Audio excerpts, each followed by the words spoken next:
Hi Leo, welcome to Higher Source Tarot for your weekly tarot check for the week of August 23rd through August 30th. This is for all Leo, Sun, Moon, Rising, and Venus. And I want to thank all of you who have been watching readings and hitting that like button. That does something to the YouTube algorithm so that more Leos get to see the reading. So thank you for doing that. And also subscribing. It means a lot to me. It really does. It's fun and I love doing the readings. I look forward to doing them, and it's sacred. So if you're new here, I'd love to invite you to join us by becoming a subscriber. I post new readings every Friday and then typically Monday or Tuesday. So earlier this week, I posted a 4-month predictive reading. I don't have playlists, so you'll just have to scroll down, but there's a reading for the months of September through December for those of you who are interested. So let's begin. What's the guidance, please, for Leo? What does Leo need to know? Sun, Moon, Rising, and Venus. What does Leo need to know? Whoops, I've got the Ten of Wands playing out, so we'll keep that. Let's see, what else does Leo need to know?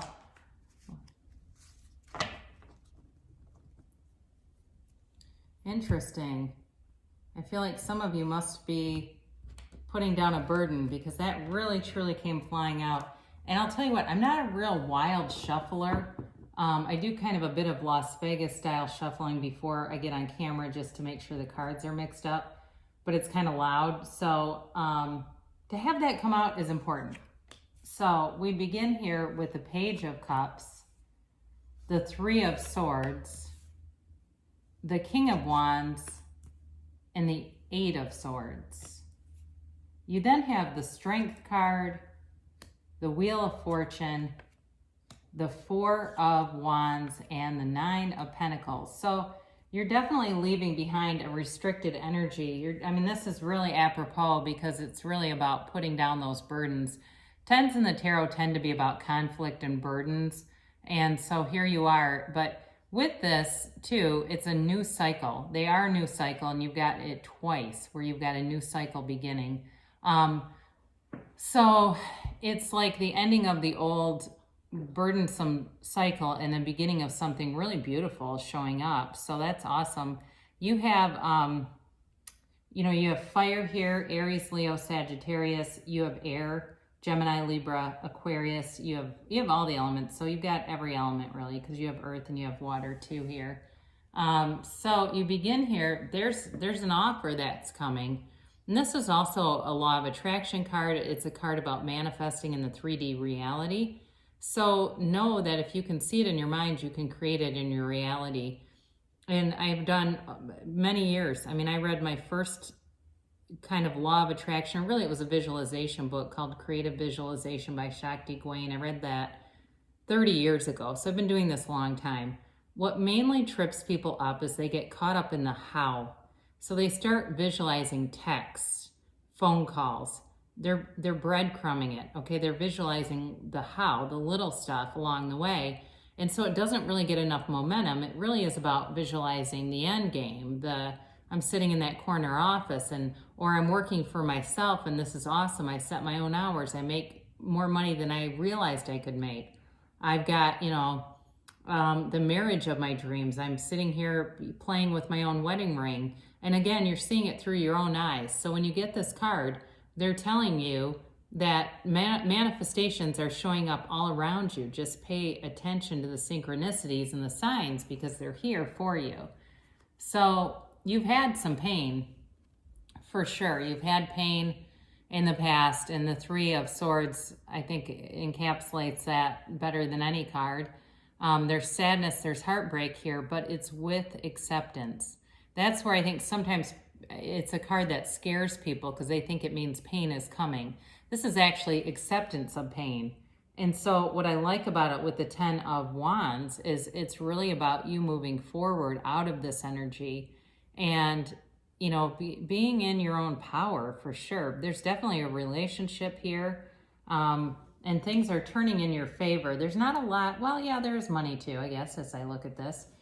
So you step into your own power with the King of Wands here, and you're moving forward.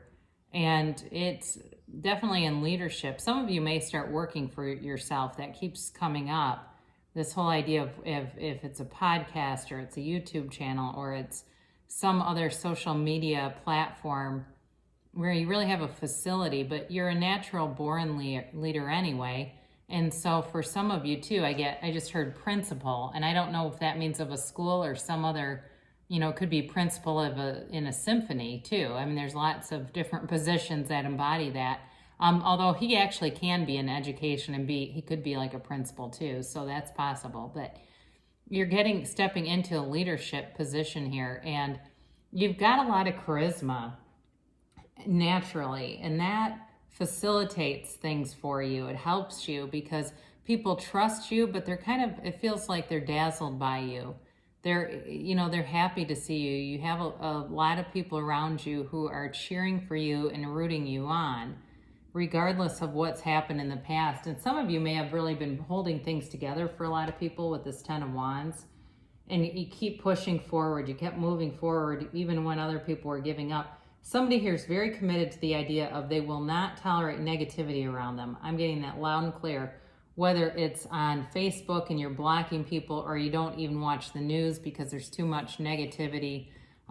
It's very obvious that this is a reading for somebody who's progressive, who is engaged in positive thinking. Now, with this Eight of Swords, there was some self-imposed conflict here. It does feel like some shame, too. I think it's connected to the Three of Swords. Well, I feel it is very much in line with that. It was something that was shaming you. And really seeing, I think the other part of that that's important is it's seeing where you didn't have your own power, where you were giving that away. If it was even brief, it was there. And it was really a restricted energy around you. So again, I do feel like you're moving away from that though, and kind of knowing who to trust and who not to trust. All right. But I do feel like you have a lot of people around you who are excited for you. They're looking forward to, they look forward to being around you. Now, this is important. I'm going to get these three together because anytime you have a lot of yellow in a card, it's always a gift coming in. All right. So you have this energy coming towards you that's bringing in beautiful gifts, and it's monetary and it's also love. So be aware of that. And I know sometimes people, especially Leo has commented, they get tired of somebody's coming towards you. Well, it's not everybody's reading. It's definitely somebody's though, because they show up in the cards. So it makes it, it's important to present what's in the cards really when you're doing tarot. But I get my own intuitive guidance, clairvoyance, clairsentience, clairaudience, claircognizance, and I share that as it comes in. And sometimes it's very specific. So in any event though, with the Strength card, it's definitely a time, it feels connected again with that Ten of Wands, where you were able to overcome anything that was in your path. Now in a relationship too, if there's been some kind of restriction and it's been like on again, off again, and there hasn't been any communication, I do feel they're coming back around, but I think this will be the final time. It'll either get up and running and go and develop. Whoever this is for, it feels like that's what's going to happen. And there's not going to be another off period. So that's going to be done because that restricted energy is leaving you. So for some of you, it does feel like that's the problem. Like there was some issue with this on again, off again stuff. And it was maybe a distance thing or a schedule issue or some mundane thing that was creating a barrier. But either way, you're able to face problems. You've got the energy here to adapt, and it's a great indicator for you. It really is. I mean, it's ruled by Leo also. So you are in your own power here. You're in it here, and you're in it with the King of Wands. And I just got that damn jingle in my head, make great things come to life. So I wasn't going to say it, and then I thought, no, you have to. So you're overcoming things, but this can also too, by the way, be an emergence of suppressed feelings. So those of you that are looking for reconciliation, I do see it here. And the feelings, like I said, there hasn't been communication, but there have been feelings here. The love never died. The love was here. So things are turning for you. I absolutely love the Wheel of Fortune. I love the energy of it. It's a new cycle. And it's the end of that burdensome 10 of Wands, and it's into manifesting. And you have it with the Page of Cups and really with the 9 of Pentacles too here. You've got it several times. And really actually the 4 of Wands, because that's also about moving forward in the 3D world. So anyway, back to the Wheel of Fortune. You know what to hold on to and what to let go of. And some of you have been holding on to a relationship in your heart because you knew it was a match. It's here, all right? And it is here. And it's undeniable. There's this knowing, like I said, of when to hold on and when to let go. And I feel like you've had other relationships you easily let go of. It was not a problem for you because you know what you have to offer. You know you don't have to put up with, you don't have to put up with something. And it wasn't anything horrible. This does not feel third party. It does not feel like it was anything awful. It felt more like some kind of barrier, like time or distance or something. But anyway, it's infinite abundance. It really is a time of fortune for you. It's a turning point and a definite change for the better. So enjoy this cycle of transformation, because every time we go enter a new cycle and conclude that cycle, we're transforming. So you've got the 4 of Wands here. And I mentioned this is also about moving forward in the 3D world. So really what the picture depicts is leaving a closed off, sort of this limited closed system into this brand new open space. And it's also, it's a wedding that's depicted. So it certainly can be a card of marriage. It's 2 people coming together though. It's a reunion card as well. So that's again where you've got a couple of times with the Page of Cups and this, you've got reconciliation here for those of you that want it. And it's, the angels are speaking to you. Your manifestations are happening. We're always manifesting, whether we're deliberately doing it or not. Pay attention to synchronicities when they appear, because those are signs that your manifestations are happening, whether you're aware of it or not. So you definitely have something more coming towards you. The 9 of Pentacles definitely brings in the money, all right? Even though she is a single lady card, I don't feel like it means you'll be remain single necessarily, because again, there's reconciliation throughout this reading, but she's definitely about manifesting wealth and its attainment, all right? It's like the gold watch or the new office. It's really a card of goals. And excuse me, anything with health, luck, money are achievable when you're in this energy. So those of you too that have been thinking you're going to start a new, if you're going to start a new fitness challenge, there's a lot of at-home things that are being offered, or gyms that are open are hustling to get money back, and they're offering specialized programs. And those of you that decide to do that, you're going to be looking good, because it's your energy is right to begin something like this. So anyway, it's also too, though, the card depicts a small paradise. It really is feeling like you're living in paradise and wish fulfillment and attainment. So great things for you here, Leo. Again, you're coming out of a cycle and into a new one, which is really lovely. So let's see what the angels have to say. And you can ask a timeline, and you can ask a yes or a no on these. All right.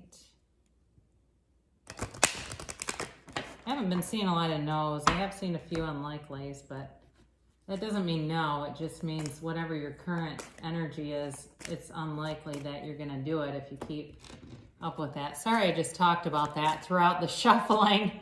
We'll see. Whoa, I'm going to take this one as the time, because it's the only one that stayed in my hand. So, God, the cards are wild today. Must be the end of Leo season has them jumping. So you start off with no need to worry. And this is really in your past energy. Again, it's very much tied into that 10 of Wands, 3 of Swords, and 8 of Swords energy. No need to worry, because it's time to move out of that. Leo doesn't like that kind of restricted energy anyway, so it's not good for you, but this is much better down here. And you've got recovery. So those of you that have had health challenges, especially, you're definitely moving past those because you have it here too, again, with that Nine of Pentacles. Good health is predicted, but it also can be spiritual recovery. It can be psychological, emotional. I think many of us have been in sort of this low grade depression from being quarantined, from job losses, from you name it, disappointment after disappointment. So good things shall come in for you here, and the situation will improve. So I do feel like that's speaking directly to the reconciliation, folks. I keep getting that, and I have to be clear about it. So your timeline is you're ready now. And let's see what a yes or no. It says don't stop. So whatever you've been doing, continue to continue because you're on the right path. So you can really have, do, or be anything. I love you so much, Leo, and I'll be back again soon.